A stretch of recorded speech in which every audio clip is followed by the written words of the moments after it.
అదేవిధంగా పద్మారావు గారు మొన్న తను ఎంపీ క్యాండిడేట్గా పేరు డిక్లేర్ కాగానే నేను అబద్ధం ఆడతలేను భజన అబద్ధం ఆడతలేను ఇదేమి పెద్దగా చెప్తలేను పెద్దగా చేసి చెప్తలేను కేసీఆర్ గారి దగ్గర ప్రకటన వచ్చింది వచ్చిన 2 గంటల లోపలనే దాదాపు నాకు ఒక 20-25 మెసేజ్లు వచ్చినాయి ఎక్సలెంట్ చాయిస్ బ్రహ్మాండమైన నిర్ణయం తీసుకున్నారు పద్మారావు గారిని పెట్టి అనే మాట కేవలం గంటన్నర 2 గంటల్లోనే ఆ మీటింగ్ అయిపోయిన అట్లా స్క్రోలింగ్ వచ్చిన 2 గంటల్లోనే మెసేజ్ల మీద మెసేజ్లు వస్తున్నాయి ఎందుకంటే ఒక విశ్వాసం కలిగింది సికింద్రాబాద్ పార్లమెంట్లోని ప్రతి కార్యకర్తకు ఇక్కడ ఉండే ప్రతి నాయకుడికి ఒక విశ్వాసం ఏం కలిగిందంటే తప్పకుండా ఈసారి బీఆర్ఎస్ మొట్టమొదటిసారి 24 సంవత్సరాల చరిత్రలో సికింద్రాబాద్ పార్లమెంట్ ఈసారి కొడుతుంది అది పద్మారావు గారి సారథ్యంలో జరుగుతుందనే ఒక విశ్వాసం ప్రకటనతోనే వెంటనే వచ్చిన మాట వాస్తవం కానీ ప్రకటనతోనే వచ్చిన టెంపోని పడిపోనీయకుండా 53 రోజులు కాపాడవలసిన బాధ్యత ప్రజల్లోకి పోవాల్సిన బాధ్యత మన మీద ఉన్నదన్న మాట నేను మీకు విజ్ఞప్తి చేస్తా ఉన్నాను ఇప్పుడు చెరువు నిండినాక కప్పలు మస్తుగా వస్తాయి మంచి రోజులు ఉన్నప్పుడు అధికారం ఉన్నప్పుడు చాలా మంది వస్తారు కానీ కష్టకాలంలో నిలబడ్డోడే నిజమైన నాయకుడు అనే మాట నేను మీకు ఈ సందర్భంగా విజ్ఞప్తి చేస్తాను దానం నాగేందర్ ఆయన గురించి నేను ఎక్కువ చెప్పగాని సరే పోయిండు నేనేమంటున్నా అంటే తిట్టకు రాబోయ్ ఎందుకు తిట్టుడు సపరేట్గా ఎలక్షన్ చూపెడితే అయిపోయాను తిట్టుడు ఎందుకు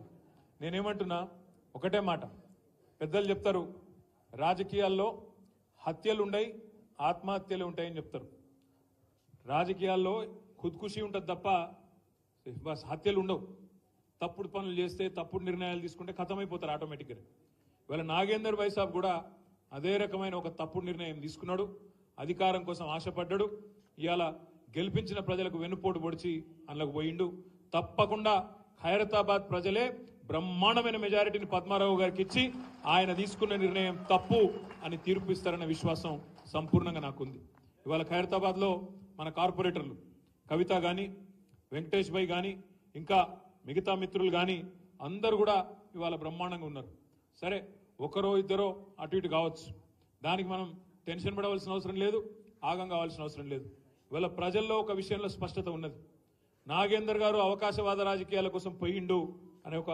ఆలోచన ఆల్రెడీ వచ్చింది ఆనాడు ఆసిఫ్ నగర్లో ఏదైతే జరిగిందో ఆనాడు టీడీపీ టికెట్ మీద గెలిచి మళ్ళీ కాంగ్రెస్ అధికారంలోకి రాగానే తెల్లారెట్లయితే అందులో ఓంగనే పోటీ చేస్తే ఓడిపోయిండో ఈసారి కూడా మళ్ళీ అదే జరుగుతుంది తప్పకుండా జరిగి తీరుతుందనే మాట కూడా నేను మీకు విజ్ఞప్తి చేస్తా ఉన్నా ఇంకొక మాట కూడా నేను చెప్తా ఉన్నా పెద్దలు చెప్తారు 2 పడవల ప్రయాణం ఎప్పుడు మంచిది కాదు ఎటుంటే గట్టే ఉండాలి కష్టమైన నష్టమైన ఒక సంస్థ ఎంచుకున్నప్పుడు దానిలోనే గట్టిగా నిలబడాలి ఇవాళ ఆయన అక్కడో కన్ను ఇక్కడో కన్ను ఇక్కడో కాలు అక్కడో కాలేస్తే అదేదో చెప్తారు దోబికా కుత్తా అన్నట్టు అవుతుంది పరిస్థితి ఎటు కాకుండా అవుతాడు ఆల్రెడీ ఇంకొక మాట మనం స్పీకర్కి ఇప్పటికే కంప్లైంట్ ఇచ్చినాం స్పీకర్ గారి దగ్గర పోయినాం ఈయనను వెంటనే అనర్హుడుగా ప్రకటించాలని చెప్తున్నాం అందుకే నేను మిమ్మల్ని కోరేది కాంగ్రెస్ పార్టీ ఇవాళ వాళ్ళు తీసుకున్న నిర్ణయంతో పార్లమెంట్ అభ్యర్థిగా దానం నాగేందర్ను కాంగ్రెస్ అభ్యర్థిగా ప్రకటించడంతోనే స్పీకర్ గారు వెంటనే నిర్ణయం తీసుకోవాలి అనర్హుడుగా ప్రకటించాలని చెప్పి కూడా ఈ వేదిక ద్వారా నేను డిమాండ్ చేస్తున్నా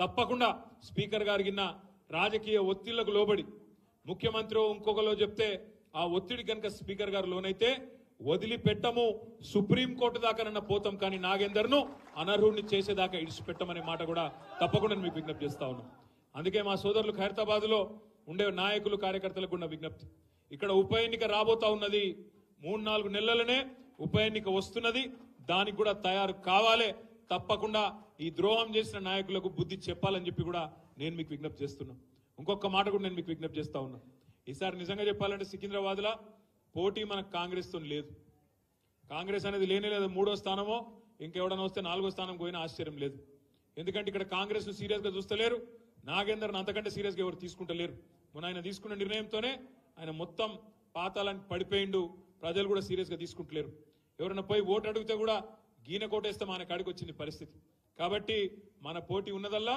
భారతీయ జనతా పార్టీతోని కిషన్ రెడ్డితోనే మనకు పోటీ ఉంటుంది ఇక కిషన్ రెడ్డి గారు ఎంత గొప్పోడు అంటే మీకు తెలుసు నాకంటే బాగా ఇక ఆయన ఏం చేసిండో మీకే తెలుసు ఈసారి పోయినసారి ఏమైందంటే తంతె గారెల బుట్టలు పడ్డట్టు అయింది ఆయన పని మా వెంకటేష్ అన్న ఏం చేసిండు అంబర్పేటలో కాలికి బల్పం కట్టుకొని తిరిగి 2014 నుంచి 18 వరకు బ్రహ్మాండంగా పనిచేస్తే ప్రజలు ఆశీర్వదించి ఆనాడు 18లో కిషన్ రెడ్డిని ఇంటికి పంపించిండ్రు కాలేరు వెంకటేష్ గారిని అసెంబ్లీకి పంపించారు 1000 ఓట్లతో కానీ అప్పుడు స్వల్ప మెజారిటీతో గెలిచినాం, 1000 ఓట్లతోనే గెలిచినాం.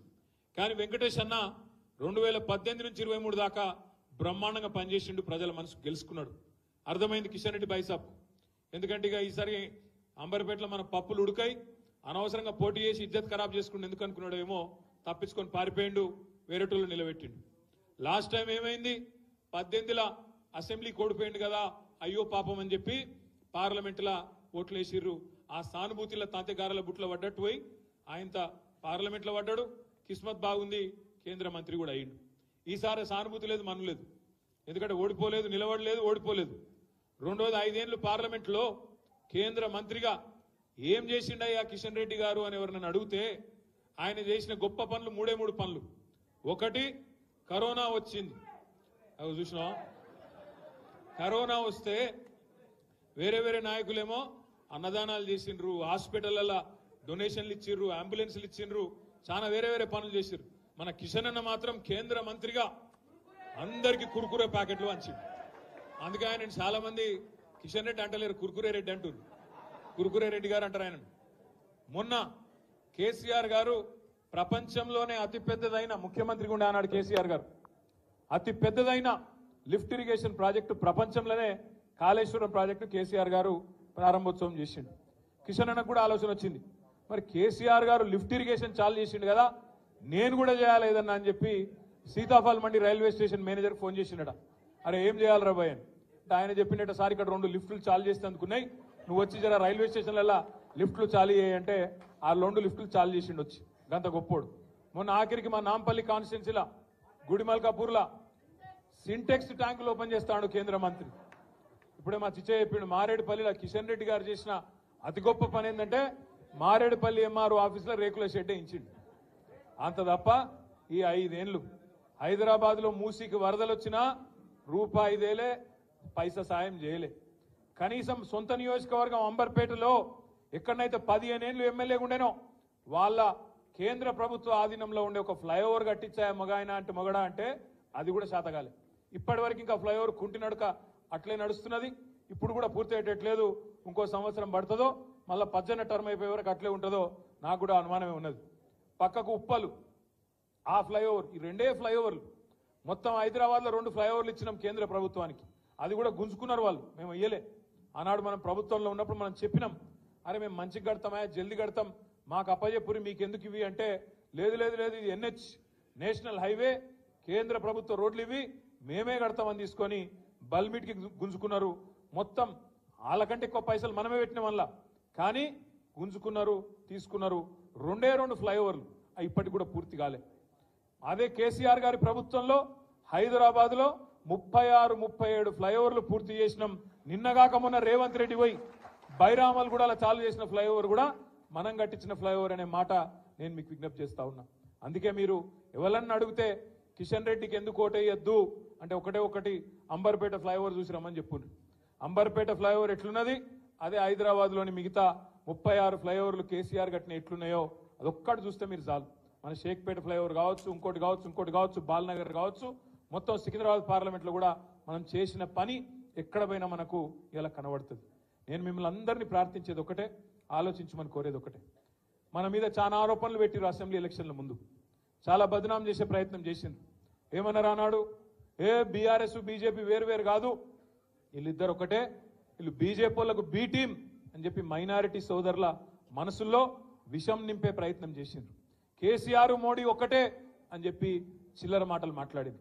हैदराबाद लेवल नम्मले, हैदराबाद में कोई यकीन नहीं करे, पूरे शहर है हैदराबाद में जितने भी हमारे माइनॉरिटी भाई हैं बहन हैं, आप सभी लोगों ने तय दिल से हमको मदद दिया, इसीलिए पूरा का पूरा हैदराबाद हम जीत गए।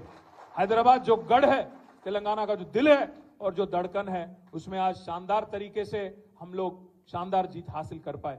क्या क्या मेजॉरिटियां मिले हर किसी को आप देख रहे हैं। खुतबुल्लापुर में सबसे ज्यादा 85,000, कुकटपल्ली में 72,000, हमारे पज्जन्ना 46,000 చూసుకుంటూ పోతే బ్రహ్మాండమైన మెజారిటీలు హైదరాబాద్లో అంతటా వచ్చినాయి. కానీ దురదృష్టం కొంత అక్కడ ఇక్కడ ఈ చిల్లర ప్రచారం ఏదైతే చేసిరో దొంగ ప్రచారం కాంగ్రెస్ వాళ్ళు దాన్ని అక్కడక్కడ నమ్మిండ్రు. ఆ రోజు ఏమన్నారు, కవితమ్మని అరెస్ట్ చేయలే, అందుకే మేము అంటున్నాం వీళ్ళు ఒకటే అని. మరి అలా నేను అడుగుతున్నా, ఇవాళ నేను అడుగుతున్నా, ఆ రోజు కవితమ్మ సుప్రీంకోర్టులో కేసు ఉండే, స్టే ఉండే, అందుకే అరెస్టు చేయలేకపోయింది. కానీ ఇవాళ పగబట్టి ఇంటికొచ్చి ఒక కవితమ్మనే కాదు, కవితమ్మని అరెస్ట్ చేసిండ్రు, ఇద్దరు ముఖ్యమంత్రులను అరెస్ట్ చేసిండ్రు. అంటే ఎట్లున్నదంటే రేసు ఉరుకుతే నేను ఒక్కనే ఉరకాలి తప్ప ఎవడు ఉండొద్దు ఇక మైదానంలో అన్నట్టు మోడీ గారు ఇవాళ మొత్తం ప్రతిపక్షాలను అరెస్ట్ చేసే ప్రయత్నంలో ఉన్నారు. మరి ఇవాళ ఏమంటది ఈ కాంగ్రెస్ పార్టీ? మీరు ఆలోచన చేయాలని చెప్పి నేను కోరుతా ఉన్నా. ఇంకొక మాట కూడా మీరు ఆలోచన చేయండి. आज मोदी को और बीजेपी को रोकने की ताकत, रोकने की हिम्मत, रोकने की आज जो एक माहौल बनाना चाहिए वो आज वो ताकत कांग्रेस पार्टी में नहीं है। इसलिए आज ममता बनर्जी बोल रही है वहां पे बंगाल में कि कांग्रेस पार्टी 40 पार नहीं कर पाएंगी, क्योंकि अगर किसी को रोकना है बीजेपी को, किसी को अगर रोकने की, किसी में अगर रोकने की ताकत है तो वो है रीजनल लीडरों में, ताकतवर लीडरों में, जैसे केसीआर, जैसे ममता बनर्जी, जैसे अरविंद केजरीवाल, इनमें है। कांग्रेस में वो ताकत नहीं है. ఇతనే చెప్తలేని మాట నేను. ఇలా మీరు చూడండి దేశం అంతటా ఎవరు ఆపగలుగుతున్నారు బీజేపీని? కేవలం బలంగా ఉన్న ప్రాంతీయ నాయకులు ఆపగలుగుతున్నారు తప్ప కాంగ్రెస్లో ఆ పరిస్థితి లేదు. ఇక దానిలా ఇక్కడున్న కాంగ్రెస్ అయితే చాలా విచిత్రమైన కాంగ్రెస్. ఈ కాంగ్రెస్ అసలు ఇది కాంగ్రెసా బీజేపీ అర్థం కాదు మనకు కొద్దిసేపు చూస్తే.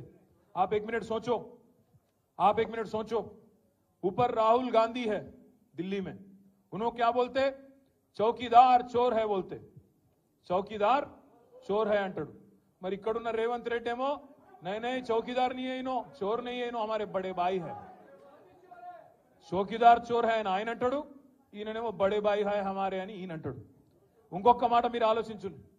అదానీ ప్రధాని, अदानी के लिए काम करते प्रधानी एंड राहुल गांधी अंटाడు. अदानी के लिए काम करते प्रधानी राहुल गांधी का बोलना है. यहां पे रेवंत रेड्डी क्या कर रहे? जाके अदानी से गले मिलते दावोस में, क्योंकि ठंड ज्यादा है वहां पे, गले मिल लिए, वहां डील कर लिए, दोनों कस के पकड़ लेके फोटोग्राफ ले रहे. అంటే అదాని దొంగనా దొరనా చెప్పు మరి నువ్వు. మీ రాహుల్ గాంధీ ఏమో అదాని మంచోడు కాదంటాడు, రేవంత్ రెడ్డి మాత్రం అదాని సక్కటోడు, సొక్కం మనిషి ఈయన చెప్తాడు. गुजरात मॉडल बेकार है, फेक है, ये राहुल गांधी का बोलना है. अब यहां पे हमारे छोटे भाई नरेंद्र मोदी के छोटे भाई रेवंत रेड्डी का बोलना है कि तेलंगाना को मैं गुजरात के रास्ते पे ले जाता हूं, गुजरात मॉडल बनाता हूं అని ఇక్కడ ఈయన మాట్లాడుతాడు. लिकर स्कैम कुछ नहीं है, अरविंद केजरीवाल को अरेस्ट करना ना इंसाफ है, ये अच्छी बात नहीं है అని రాహుల్ గాంధీ అంటాడు. ఇక్కడ రేవంత్ రెడ్డి ఏమంటాడు? नहीं लिकर स्कैम है, कविता को पकड़ना अच्छी बात है అని ఈయన అంటాడు. కాంగ్రెస్లోనే రాహుల్ గాంధీకి రేవంత్ రెడ్డికే ఒక శృతి లేదు. ఈయన ఇవాళ బీజేపీ పాట పాడుతున్నాడు. ఇక్కడ ఉన్న ఆయన రేవంత్ రెడ్డి, మీరు యాద పెట్టుకోండి, ఇలా రాసి పెట్టుకోండి. పార్లమెంట్ ఎన్నిక తర్వాత ఈ రేవంత్ రెడ్డి అంటాడు, ఎందుకంటే కాంగ్రెస్ గెలవది పీకది, వాళ్ళతో ఏం కాదు, దేశంలో ఊదు కాలది, పీరు లేవది, వాళ్ళతో ఏం కాదు, 40 సీట్లు కూడా దాటే పరిస్థితి లేదు.